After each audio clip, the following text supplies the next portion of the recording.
includes the repair sector, so individual repairers, companies that do repairs, companies providing spare parts, producers that are more circular in their mindset, let's say, even some political parties, I believe, and the coalition does a lot of work on influencing policy, and most of this policy, or let's say the framework of this policy is set at the European level.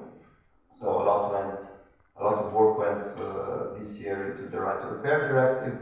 A lot of the work went into the ESPR directive, so the new eco-design for sustainable products regulation, which is just a renewal of the eco-design directive that we had before. And of course, we have a bunch of experts from consumer organizations and technical experts that work on individual files. Because now, for example, I believe there is technical standards and sub-directives figured out for screens and for cars and for individual items. Because maybe you've heard that, sure, now we can get a Right to Repair directive, and it's bringing a bunch of measures, and countries will have to implement at least one, and the information will be more accessible, etc., etc. But the scope of the directive is currently very limited because it only applies to products who already have eco-design requirements. So as new eco-design requirements will come for new product groups, they will automatically also have to include repair measures. And one thing that we really like to address and fight against is anti-repair measures, actually.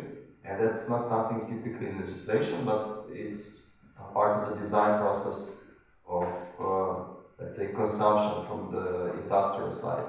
There are things like planned obsolescence, things like items that are hard to even disassemble properly, non-destructively, software practices like part pairing, where you can't you can't put your own operating system on your router, or you can't swap the system on your phone, for example, without voiding the warranty. So there are many details that can be quite technical, but on the policy landscape, a lot has changed this year. We can be satisfied with that, and now it's actually the turn of the member states who have to implement the directive to do their job. So I assume we have a bunch of activists in the audience. Now it's up to us to be vocal, to push our governments to not just say, oh yeah, we'll do an information campaign and that's one measure and we're good for the directive, but to really push for financial measures as well. Because every study that you look at, you see that financial measures or financial barriers are the main barriers to repair.